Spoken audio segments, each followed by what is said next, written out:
Peak artistry right here. I was really about to put my paintbrush into my tea. Oh my God. That would be a disaster.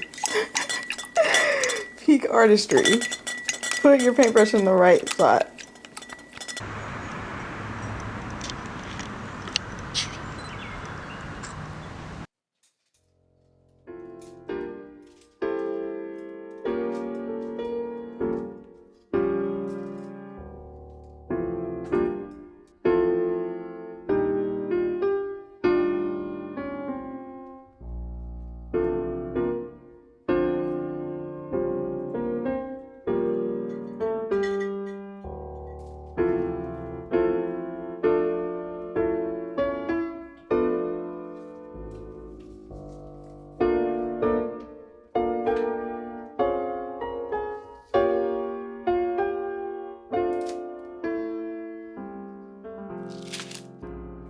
Sometimes I don't even want to set up my studio. I just want to get right into painting, but setting up my studio gives me time to think about what I'm going to paint and also think about the colors, so it is an important part of the process. I am getting colors together so that I can do a little flower study, where basically I do a plain canvas and I just focus on painting a flower and working on the colors within that flower. I am making sure that I'm developing individual parts of paintings that I do. So I want to get better at painting florals, because even though I make abstract art, I usually make florals the subject. So I want to get better at painting florals.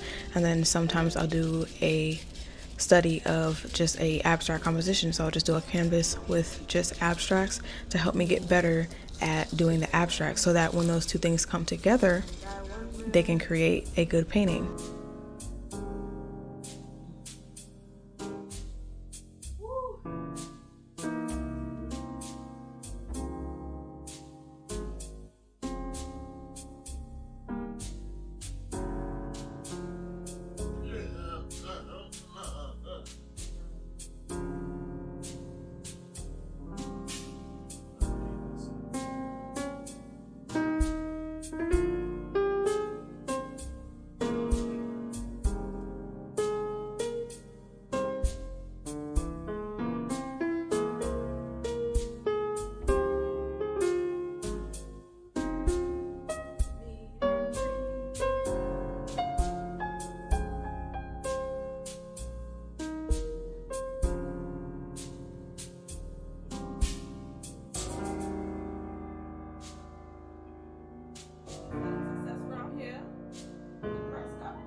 It's so funny watching this now, because I have since created a flower painting that I like better than this one, but that's why I do these, so that I can develop my skill more. And painting and getting better at painting is all about practice, practice, practice, practice. You'll never get better at doing something that you never do. And it's really hard sometimes, because painting takes me hours. Painting can take me hours, and sometimes I don't have those hours, and it can get really frustrating, because it takes me 3 days to finish a 12 by 16 canvas. You need to watch behind you, mate. Oh!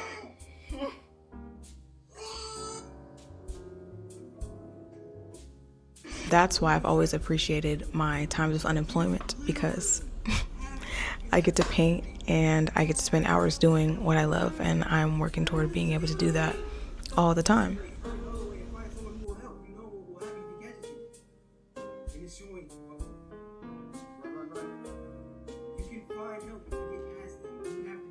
I usually do my flower study paintings on a black canvas or a white canvas, because the plain background and the stark color helps me focus more on the flower and on getting in all the shading and everything, because against the black, the shading will stand out more, and it helps me to visualize where my shadings and where my lights are supposed to be.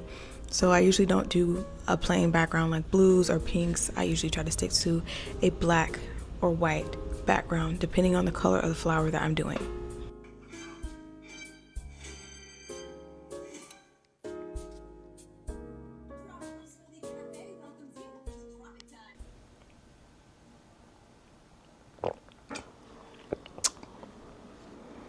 I love this coconut water.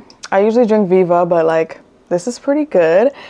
But like I am having some sensory issues with it because there's like little coconut pieces in it, but I like coconut, so it's like okay, but at the same time it's like every time I feel it come up when I'm drinking it, I'm like, but it's like really good. So I'm like trying to keep drinking it because I love coconut water. Maybe I should just try to strain the pieces out. But anyway, this is the painting I finished the other day. It was just like a practice. I was just practicing painting some flowers. Why is my camera doing that? Okay, I think it's because it's like all white. It's like flushing them out. But yeah, so I did this the other day, practicing, doing a little practice painting. And like, I love it so much. It's literally so simple and it's so different from what I usually paint because it's so simple. But like, I actually really like it. I actually think I'm gonna paint more things like this. My first basic prints will be of stuff like this, possibly. I don't know though, because like, I like to do lots more. This is just something that I did that I really like that is here. And she's now house decor. She goes over there on a little stand. Now we are starting the process for a new painting because my boyfriend got me these orchids. If you watched my last video on my other channel, you'll have seen these, but he got me these and I would really like to paint these because I don't paint orchids that much and I really want to broaden my horizons and paint different things, which is why I painted that and why I want to paint these. I've got to make a vision board for the painting. I have to put like some inspo and like some ideas just on my iPad and then I will do it in my sketchbook. I'll show you. This is my painting process. This is what I do before I start most of my paintings. Sometimes I go in without a plan, but most of my paintings, half of my paintings start like this. I also did a video about this on TikTok, but you guys are seeing it in real time on YouTube. So on my iPad, gotta pull out the iPad here, okay? Yes, there's paint on it. Don't look at that. Okay, so on my iPad, I have this app called Shuffles, and it is by Pinterest, and it is to make collages. So because I use Pinterest for inspiration a lot, I would just use Shuffles, and then I can go through Shuffles to my pins and find what I want to put. So I just make a collage here, and then I use that collage as basically like a amalgamation of my ideas. And so I have my ideas in this collage, and then I will go in my sketchbook and create a concept painting with oil pastels. So, but this is the first part. And I also need to decorate my sketchbook. So before we do that, I gotta decorate my sketchbook. But let's make a collage. So like this was the last collage I made. It was for my, it was like a practice painting I did in my sketchbook. And I just wanted like some inspo pictures. I'm sorry, the camera is not trying to focus on that. Like anytime there's white, it's just like, I wonder if that's my fault. Hold on. I don't know if you guys could see that any better, but I want to take inspo from one of the paintings that are in my sketchbook. It's this one, the orchid one. I actually have it on my desk because my camera does not want to focus on the pictures on my phone. But this one in my sketchbook, I want to do like, because it has that orchid, and I want to take inspo from this painting and kind of change it up a little bit and add some things.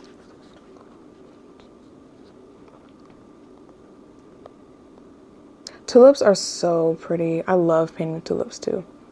So we're gonna use the real life orchids to help me paint, obviously. So that's my first inspiration here.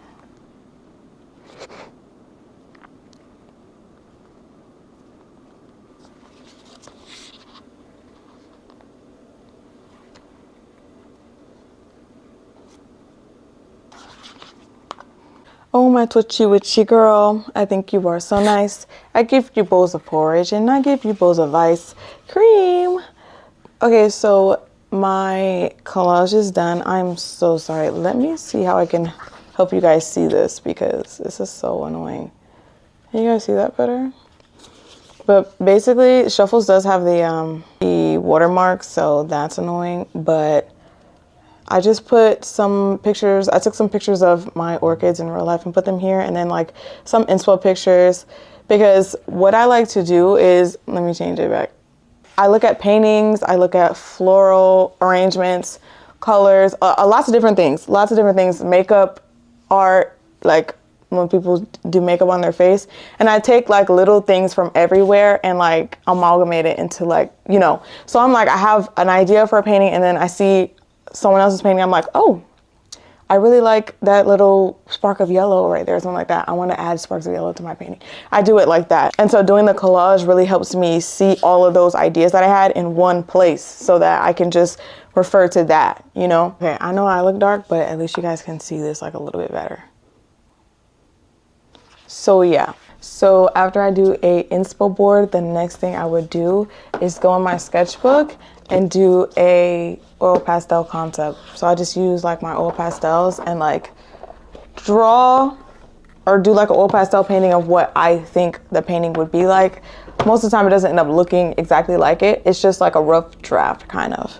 But I have not decorated my sketchbook yet. This is my new sketchbook. It's much smaller than my old one. So it's kind of intimidating in a way. That's so weird because it's usually like the opposite way around. But like I'm so used to working on a big sketchbook that like this one is so small. Like what am I gonna do with this? I'm gonna be done with this in a week. No, not a week. Yeah, and the pages are really nice quality. So I'm pretty excited about it, but it is just tiny pages. So gotta decorate this. I'm thinking my signature design, you guys already know. This is my signature little design. I always do this type of flower here and flower there. Even in some of my more detailed paintings, you see I still do this same thing. Oh, even with this one too. I always do that. So it's kind of like my signature thing. But I want to do a tiger lily, I think. This is also the design that is on my journal. So it's really my thing to do. So I'm going to do it. My favorite thing about like painting is like having all of my canvases everywhere, like all of my finished work just everywhere and like on the walls and stuff. I really love that. My favorite thing also about my creative process is like my whole creative process, every single step is such a burst of creativity because it's like I'm literally, from making the vision board, I'm bringing different colors and ideas and flowers together, and then I'm creating an idea out of nothing, out of a bunch of fragments of pieces and creating an idea. Or I have a vision in my head, an image of something, and I use the oil pastels to create that, and then I make it a painting. And it's just, I just feel so good, like letting this creativity out onto the paper and then painting. When I get into painting, when I get to mixing those colors, that's my favorite part. That's my favorite part, is mixing the colors. So every part is just like, I just love painting so much.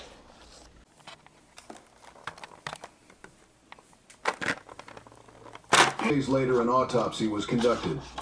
Initial findings revealed a brain. Officer who turns on his lights, does a U-turn, and starts following the car. Inside the car was 27-year-old Taylor Morton, who bottle that at first glance you would probably think are real pills. Again, I don't know the legalities of this website, but so Taylor then tells the officers that she has a uterus, but unfortunately the test failed because she had no uterus. And when they looked into her medical history, they had found that she had actually had a hysterectomy a year prior. She gave birth to her daughter, and the baby's father was only 19 at the time and was not ready to be a father. So unfortunately, Taylor had to raise this child on her own. But have you ever heard of the Salt Morton? Like, like the salt and the navy blue birth to her son. But again, similar to her daughter, unfortunately, Taylor just didn't really take care of her son at all. And then even when her and Tommy got a divorce, her kids went to go live with Tommy's family. And then likes being in debt for someone who doesn't even want her.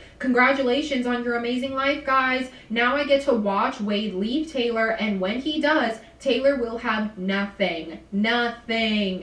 So apparently, at some point, Taylor had walked. She wakes up Wade. She's like, Wade, you're never gonna believe it. They're not gonna induce me today. There's a bomb threat. Somebody like called in, so they're like evacuating the whole building right now. And then to go over to Wade's parents' house so that they could shower at their house. While Wade was there visiting his mom, unfortunately, him and his mom drives 4 hours away to the location. But when Wade got to the location, it was a bit odd because I feel like when it comes to pathological liars, a lot of people deem them as people who lie because they want sympathy or they want attention. And yes, those are two contributing factors, but I don't believe it's the only reason. There's a lot of people who declare themselves as pathological liars and then they admit that they know what they're doing is wrong, and then they end up getting better and not lying to people anymore. Because if you want attention and if you want sympathy, what exactly signals in your brain for you to feel that way? And what exactly happens in the brain of a pathological liar when they lie? So this is something that I was looking into, and I found a study that happened a couple of years ago. It was a study done by two guys named... My time in the studio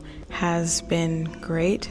I am now at a new studio, but when I was in the studio, it was in my old apartment. It was my first glimpse of creating an area in my space that was to paint. Usually it would just be like, okay, I want to paint, so I'm going to just paint on my couch.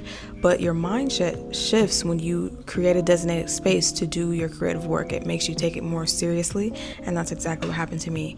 Even though I just had this one corner in my living room, and my TV was right there, my couch was right there, and there was all the distractions, and it was just different than it is now. I still appreciate the studio because it taught me that even though it is my creative passion and it is a hobby and it is fun, that if I want to turn it into more than a hobby, then I have to designate a space for it, and I have to force myself to take it more seriously.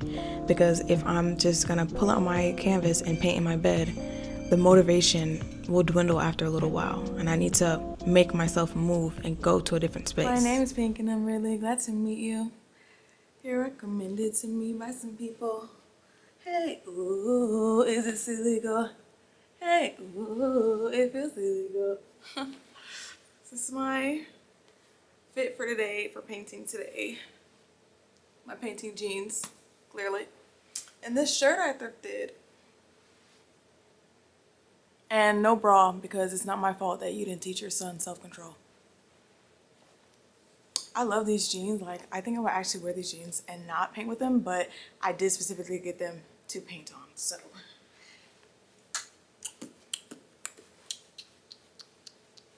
Eric's death is just as odd because the day after Eric's death, Corey went on to have another party at her house, and this was in celebration of her closing on the house that she was currently building, which first is kind of odd because Corey had claimed that she had this exact same party the night that Eric had died, but now she's having the same party the next day, and she didn't even tell and had secretly changed everything over to Eric's sister, Katie. And so when Katie is telling her all of this and is getting into an argument with her, it made Corey so mad that she attacked Katie and punched her in the head. And this is a glimpse into my art process. I don't do this every time I start a painting. However, this is definitely something that I do a lot of the time. Every part of my art process is a creative process, and it's abstract in of itself,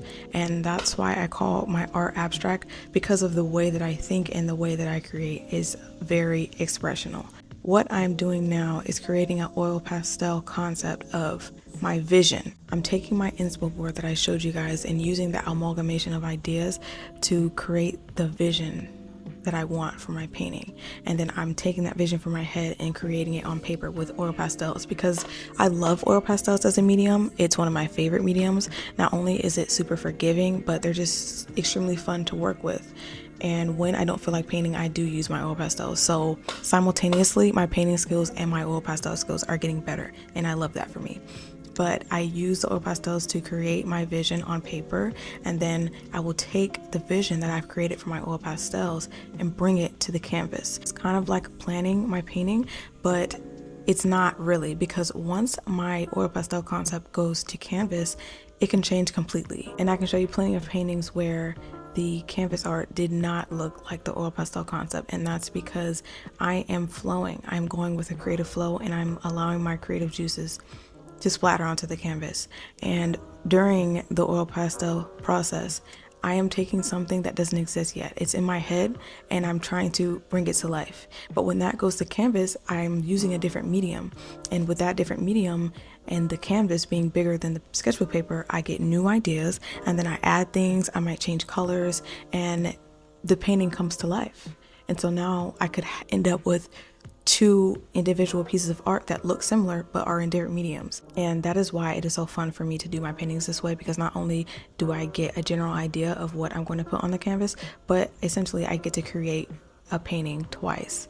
And it is a very abstract form of doing my art, and I really appreciate it because abstract is me. I'm an abstract thinker, I'm an abstract person. Some might call me weird. And especially the inspo board, as I showed you guys my process for that, that is me collecting that amalgamation of ideas. And the inspiration can come from anywhere. It could come from the outside, nature, flowers. That is my main thing that I like to paint. It could come from other people's art. Oh, I like this color palette. Oh, I like these certain circles that this person did in their painting. Oh, I like this coloring page that somebody made. I like the way that this person did their makeup, because they're makeup artists who are doing like very colorful things with their face and literally creating art on their face, and their face is a canvas. And so I use makeup artists, floral artists, people who make bouquets, people who make those crayon paper or paper mache art. It's like a really niche hobby, and I found it on Pinterest one day. And I also use pictures that I've taken. Anything can give me inspiration. I absolutely love this process of continuing to create more and more new things and creating for myself, essentially.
One thing I love about painting abstract is that it's teaching you life lessons, okay? Because when you start an abstract painting, it doesn't look the best. You don't really know what's going on. You don't know where the end is going to take you. You don't know where the paint is going to take you. You don't know if it's going to turn out good or bad, but all you can do is continue to paint and keep going and just trust the process and have faith in yourself, in your skills, and in your materials to be able to create a masterpiece.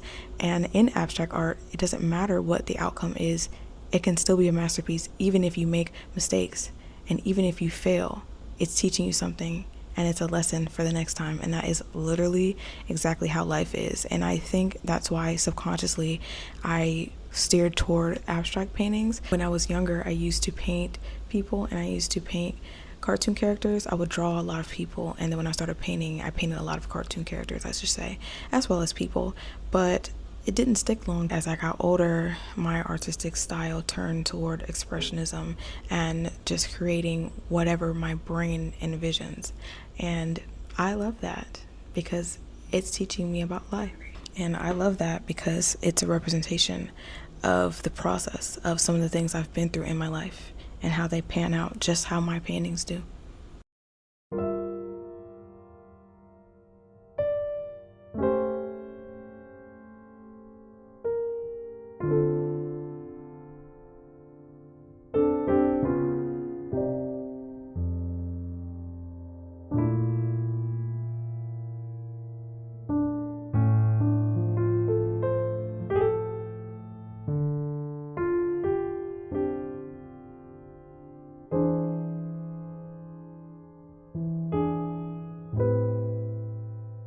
My favorite thing about ending an abstract painting is adding all my little details, adding my little doodads and did-dats and all of the things I add throughout the painting, but at the end of the painting, I add them on top of all the layers to bring everything to life.